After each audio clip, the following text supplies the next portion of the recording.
며칠 전 제 진료실 문을 열고 들어오신 72세 박 어르신 이야기를 먼저 해드려야겠습니다. 이분은 동네에서 알아주는 등산 많이 하셨습니다.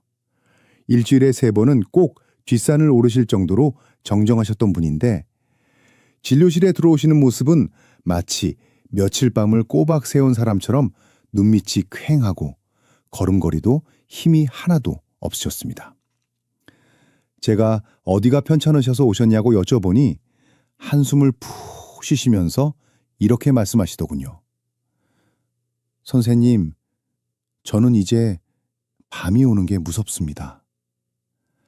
알고 보니 박 어르신은 지난 2달 동안 거의 매일 밤 다리에 쥐가 나서 잠을 설치고 계셨습니다.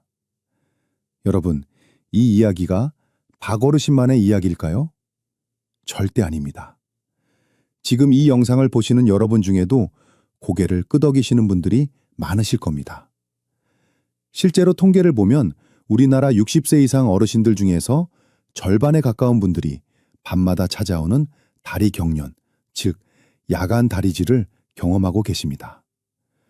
2분 중 1분은 이 고통을 겪고 계신다는 이야기입니다. 그런데 정말 심각한 문제는 따로 있습니다. 대부분의 어르신들이 박 어르신처럼 이걸 그저 나이 들면 당연히 생기는 병이나 영양 부족 정도로만 생각하고 방치하신다는 겁니다. 하지만 의사인 제가 볼 때 그중 20% 정도는 당장 치료가 필요한 위험한 혈관 질환의 신호일 수 있습니다. 박 어르신의 다리를 제가 직접 만져보고 검사했을 때 저는 정말 깜짝 놀랐습니다. 이분이 겪고 계신 건 단순한 근육 뭉침이 아니었습니다. 만약 이대로 며칠만 더 방치했다면 박 어르신은 등산은커녕 평생 다리를 절면서 사셔야 했을지도 모릅니다. 최악의 경우에는 혈관 속에 생긴 피떡이 심장이나 폐로 날아가서 생명을 위협하는 아주 위험한 상황이 벌어졌을 수도 있습니다. 단순한 쥐라고 생각했던 증상이 사실은 내 몸이 보내는 마지막 살려달라는 신호였던 겁니다. 지금 여러분의 다리는 안녕하십니까?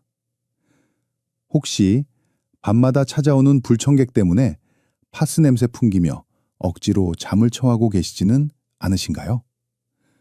그래서 오늘 제가 준비했습니다. 오늘 이 영상에서는 박 어르신을 괴롭혔던 밤샘 통증의 진짜 원인이 무엇인지 명확하게 밝혀드리겠습니다. 그리고 가장 중요한 것이 있습니다. 단순히 다리가 저린 것과 당장 응급실로 달려가야 하는 위험한 혈관 질환을 일반인도 딱 보면 알 수 있는 구별법을 알려드리겠습니다. 마지막으로는 쥐가 났을 때 비명 지르며 다리를 주무르는 대신 딱 3초 만에 통증을 사라지게 만드는 기적 같은 응급처치법과 다시는 쥐가 나지 않게 만드는 생활 속 예방법까지 전부 챙겨드리겠습니다. 이 영상이 끝날 때쯤이면 여러분은 더 이상 밤을 두려워하지 않으셔도 될 겁니다.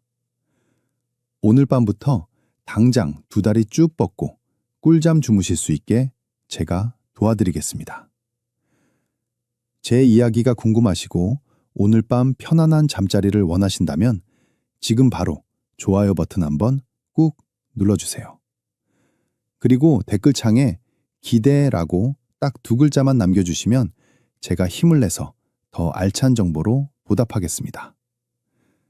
자, 그럼 박 어르신의 다리에 도대체 무슨 일이 있었던 건지 지금부터 그 비밀을 하나하나 풀어드리겠습니다. 여러분이 다리에 쥐가 났을 때 절대 하시면 안 되는 행동이 딱 한 가지 있습니다.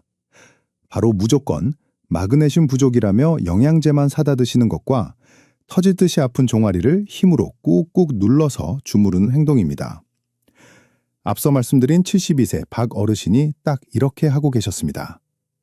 이분은 텔레비전 건강 프로그램에서 마그네슘이 좋다는 이야기만 듣고 무려 3종류나 되는 마그네슘을 매일 챙겨 드시고 계셨습니다. 그리고 밤에 쥐가 나면 너무 아프니까 아내분까지 깨워서 온 힘을 다해 다리를 주무르게 하셨죠. 그런데 여러분 놀라지 마세요. 제가 검사해보니 박 어르신의 몸속 마그네슘 수치는 지극히 정상이었습니다. 오히려 과도한 영양제 섭취 때문에 위장장애만 생겨서 속이 더부룩하다고 호소하셨죠. 이게 무슨 말일까요? 대부분의 야간 다리 경련은 영양소 부족이 아니라 신경 센서의 고장 때문에 일어난다는 사실입니다. 이걸 이해하시려면 자동차를 떠올려 보시면 아주 쉽습니다. 우리 다리 근육에는 두 가지 중요한 센서가 있습니다.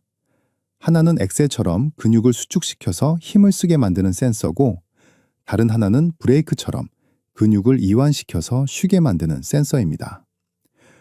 젊었을 때는 이 엑셀과 브레이크가 아주 조화롭게 작동합니다. 그런데 나이가 들고 근육이 피로해지면 이 브레이크 센서가 고장나기 시작합니다. 나는 분명히 자고 있어서 근육을 쉬게 하려고 브레이크를 밟았는데 내 몸은 멋대대로 엑셀을 밟아버리는 겁니다. 특히 우리가 잠잘 때 발 모양을 한번 생각해 보세요. 대부분 발끝이 이불 무게 때문에 아래로 축 처져 있습니다. 마치 발레리나가 발끝으로 선 것 같은 이 자세를 전문 용어로 족저굴곡이라고 하는데요. 이 자세가 되면 종아리 근육이 가장 짧아진 상태가 됩니다. 이미 짧아져서 팽팽한 근육에 고장난 신경 센서가 수축 신호를 빵 하고 터트리니 근육이 감당하지 못하고 돌덩이처럼 굳어버리는 겁니다. 이게 바로 밤마다 쥐가 나는 진짜 과학적인 이유입니다. 그러니 마그네슘만 먹는다고 해결될 일이 아니었던 거죠. 하지만 여기서 정말 중요한 경고를 하나 드려야겠습니다. 박 어르신은 다행히 이런 단순한 신경 센서 문제였지만 만약 여러분의 증상이 다음과 같다면 이건 쥐가 아니라 응급 상황입니다. 단순쥐와 절대 헷갈리면 안 되는 세 가지 진짜 병을 지금 바로 알려드릴 테니 꼭 기억하셔야 합니다. 첫 번째는 심부정맥 혈전증입니다. 이름이 좀 어렵지만 쉽게 말해 다리 혈관이 피떡으로 막힌 겁니다. 이걸 구분하는 가장 확실한 방법은 양쪽 다리를 비교해 보는 겁니다. 단순히 쥐가 난 거라면 양쪽 다리 굵기가 비슷해야 합니다.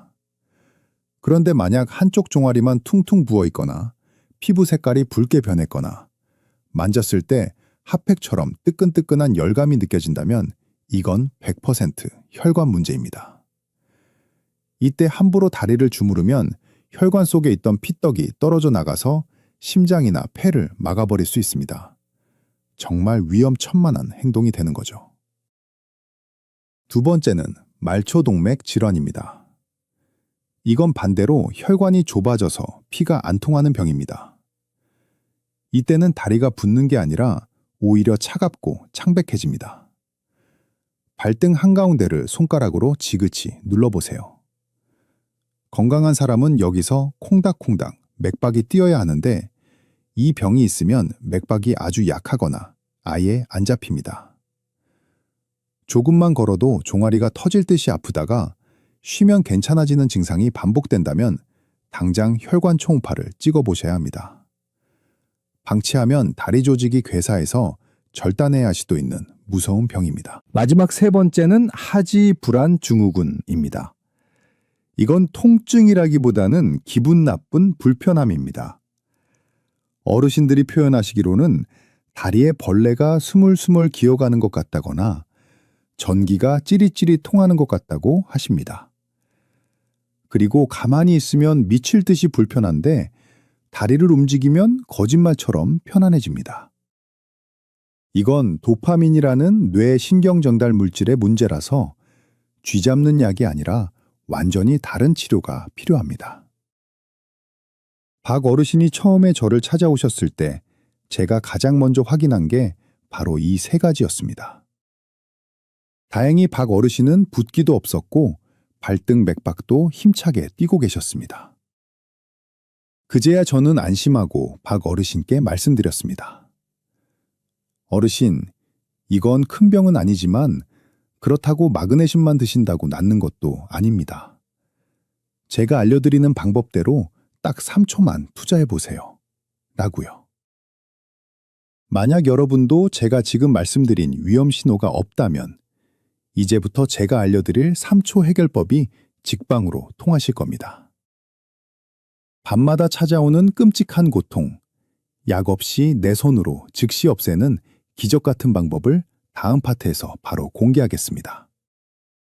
지금 이 영상을 가족 단톡방에 공유해 주세요. 부모님 다리가 혹시 한쪽만 부어 있지는 않은지 오늘 밤 꼭 확인해 보라고 전해주시면 좋겠습니다. 여러분의 작은 관심이 가족의 생명을 구할 수도 있습니다. 자, 이제부터 제가 알려드리는 내용은 정말 중요합니다. 오늘 밤 자다가 갑자기 다리에 쥐가 났을 때 딱 3초 만에 지옥 같은 통증에서 탈출하는 방법입니다. 진료실에서 제가 박어르신께 이 방법을 알려드렸더니 처음에는 에이 선생님 정말 그게 효과가 있어요? 하시며 반신반의하셨습니다. 하지만 그날 밤 직접 해보시고는 다음날 아침에 저한테 전화를 주셨습니다. 선생님 진짜 거짓말처럼 스르르 풀리던데요? 하시면서요. 여러분도 지금부터 눈을 크게 뜨고 집중해 주세요. 가장 먼저 기억하셔야 할 것은 절대 주무르지 말라는 겁니다. 쥐가 났을 때 우리는 본능적으로 아픈 부위를 손으로 움켜쥐고 주무르게 됩니다. 하지만 이미 돌처럼 딱딱하게 굳어버린 근육을 억지로 힘으로 누르면 근육 섬유가 찢어질 수도 있고 오히려 통증이 더 오래 갑니다. 이때는 힘이 아니라 우리 몸의 신경 원리를 이용해야 합니다. 첫 번째 방법은 상호 억제법입니다. 이름은 어렵지만 원리는 시소놀이랑 똑같습니다. 우리 다리 근육은 앞쪽 정강이 근육과 뒤쪽 종아리 근육이 짝을 이루고 있습니다. 앞쪽 근육에 힘이 들어가면 뒤쪽 근육은 자동으로 힘이 빠지게끔 우리 뇌가 설계되어 있습니다. 이걸 이용하는 겁니다. 쥐가 나서 종아리가 쪼그라들고 아플 때 앉아서 발가락을 내 코 쪽으로 힘껏 당겨보세요. 손으로 발가락을 잡고 몸 쪽으로 확 젖히시는 겁니다. 이렇게 하면 앞쪽 정강이 근육에 빡 하고 힘이 들어가게 됩니다. 그러면 우리 뇌는 어라? 앞쪽에 힘을 써야 하네? 그럼 뒤쪽 종아리는 힘을 빼야겠다 라고 판단하고 강제로 종아리 근육의 스위치를 꺼버립니다. 이건 의지나 노력의 문제가 아니라 우리 몸의 생리적인 법칙이라서 누구에게나 100% 통합니다. 만약 배가 나와서 손이 발에 안 닿으시는 분들은 어떻게 할까요? 그럴 땐 수건을 발바닥에 걸어서 당기셔도 되고 벽에 발바닥을 대고 꼭 미셔도 됩니다. 핵심은 발등을 몸쪽으로 꺾어서 정강이에 힘을 준다는 것, 이것 하나만 기억하시면 됩니다. 두 번째 방법은 인중자극법입니다. 이건 너무 아파서 꼼짝도 못하겠고 발을 당길 정신조차 없을 때 쓰는 비상버튼입니다. 코와 입술 사이에 움푹 들어간 곳, 바로 인중입니다. 쥐가 났을 때 엄지와 검지로 이 인중을 아주 세게 꼬집거나 꾹 눌러주세요. 이게 무슨 민간요법인가 싶으시죠? 하지만 이건 뇌과학적으로 아주 근거가 있는 방법입니다. 우리 뇌는 한 번에 하나의 강한 감각에만 집중하는 경향이 있습니다. 이걸 관문조절설이라고 하는데요. 인중은 우리 몸에서 신경이 아주 예민한 급소입니다. 여기를 강하게 자극하면 뇌는 다리의 통증보다 인중의 자극을 더 크고 새로운 신호로 받아들입니다. 마치 사이렌 소리가 너무 시끄러울 때 더 큰 방송을 틀어서 소리를 덮어버리는 것과 비슷합니다. 실제로 한의학에서도 이곳을 수구혈이라고 해서 응급 상황에서 기절한 사람을 깨울 때 쓰는 중요한 혈자리로 봅니다. 단순히 꼬집는 것만으로도 뇌가 다리 통증 회로를 잠시 차단해서 근육의 경련을 멈추게 하는 효과가 있습니다. 박어르신은 이 두 가지 방법을 배우신 뒤로는 밤에 쥐가 나는 게 더 이상 무섭지 않다고 하셨습니다. 예전에는 쥐가 나면 10분, 20분씩 뒹굴며 고생하셨는데 이제는 쥐가 날 것 같은 느낌이 들면 바로 인중을 한번 꽉 누르시고 발끝을 몸쪽으로 당겨서 3초 만에 상황을 종료시키신답니다. 옆에서 주무시던 할머니를 깨울 일도 없어졌다며 얼마나 좋아하셨는지 모릅니다. 여러분도 오늘 밤 침대 옆에 수건 하나 딱 준비해 두시고 주무세요. 그리고 혹시라도 쥐가 찾아오면 당황하지 마시고 제가 알려드린 대로 발끝을 당기고 인중을 눌러보세요. 내 몸을 내가 조절할 수 있다는 자신감이 생기면 통증은 더 이상 공포의 대상이 아닙니다. 하지만 여러분, 이건 어디까지나 이미 불이 났을 때 끄는 소화기 같은 방법입니다. 애초에 불이 안 나게 하는 게 더 중요하겠죠? 쥐가 아예 안 나게 만드는 예방 루틴을 다음 파트에서 알려드릴 겁니다. 이건 박어르신이 먹던 3가지 마그네슘 약을 다 끊고도 다리를 튼튼하게 만든 비결이기도 합니다. 지금 바로 주변 친구분들에게 이 영상을 공유해 주세요. 쥐 났을 때 주무르지 말고 발끝을 당기라고 딱 한마디만 전해주셔도 그 친구분은 평생 여러분께 고마워하실 겁니다. 급한 불을 끄는 법을 알았으니 이제는 애초에 불이 나지 않게 예방하는 법을 알아야겠죠? 박어르신은 저를 만나고 나서 드시던 마그네슘 영양제 3통을 다 끊으셨습니다. 대신 제가 처방해드린 생활습관으로 바꾸고 나서부터는 다리에 쥐가 나는 횟수가 한 달에 한 번 있을까 말까 할 정도로 확 줄어드셨습니다. 박어르신이 실천하신 방법은 돈이 드는 것도 아니고 누구나 집에서 따라할 수 있는 아주 쉬운 루틴입니다. 첫 번째 비밀은 바로 식탁 위에 있습니다. 많은 분들이 쥐가 나면 마그네슘부터 찾으시는데 사실 우리 신경을 튼튼하게 만드는 진짜 주인공은 따로 있습니다. 바로 비타민 B군입니다. 특히 비타민 B1과 B12는 신경세포막을 보호하고 신경신호가 제대로 전달되게 도와주는 핵심 연료입니다. 이게 부족하면 전선 피복이 벗겨진 것처럼 신경이 예민해져서 제멋대로 신호를 보내게 됩니다. 그래서 저는 닭어르신께 비타민 B 복합체 영양제를 딱 하나만 드시라고 권해드렸습니다. 그리고 식사 때는 타우린을 챙겨 드시라고 했습니다. 타우린은 우리 근육이 지치지 않게 도와주는 피로회복제인데 주로 간에서 만들어집니다. 그런데 나이가 들면 간 기능이 떨어져서 타우린 생산이 줄어들고 그러다 보니 근육이 금방 피로해져서 경련이 오는 겁니다. 타우린은 오징어나 문어, 조개 같은 해산물에 정말 많이 들어 있습니다. 비싼 보약 드실 필요 없이 일주일에 2-3번 오징어국이나 조개탕 시원하게 끓여 드시는 게 다리 건강에는 최고입니다. 두 번째 비밀은 침실 환경을 바꾸는 겁니다. 박 어르신 댁에 가보니 겨울이라고 아주 무거운 목화솜 이불을 덮고 주무시더라고요. 이게 바로 쥐를 부르는 주범이었습니다. 무거운 이불이 밤새 발을 꾹 누르고 있으면 발목이 아래로 펴지면서 종아리 근육이 밤새도록 긴장 상태가 됩니다. 그래서 저는 당장 가벼운 이불로 바꾸시라고 말씀드렸습니다. 그리고 아주 중요한 꿀팁 하나 더 알려드릴게요. 주무실 때 발목 밑에 베개나 쿠션을 하나 받치고 주무세요. 발이 심장보다 약간 높아지면 하루 종일 다리로 쏠렸던 혈액이 심장으로 잘 돌아와서 혈액순환이 좋아집니다. 동시에 발목이 자연스럽게 펴지는 걸 막아줘서 근육이 편안하게 이완된 상태로 쉴 수 있게 됩니다. 자, 그럼 이걸 하루 일과로 정리해 드릴게요. 박 어르신의 쥐 잡는 하루 루틴입니다. 아침에 일어나시면 침대에서 내려오시기 전에 기지개를 켜면서 발끝을 몸쪽으로 당기는 스트레칭을 10번만 해주세요. 밤새 굳어있던 근육을 깨우는 겁니다.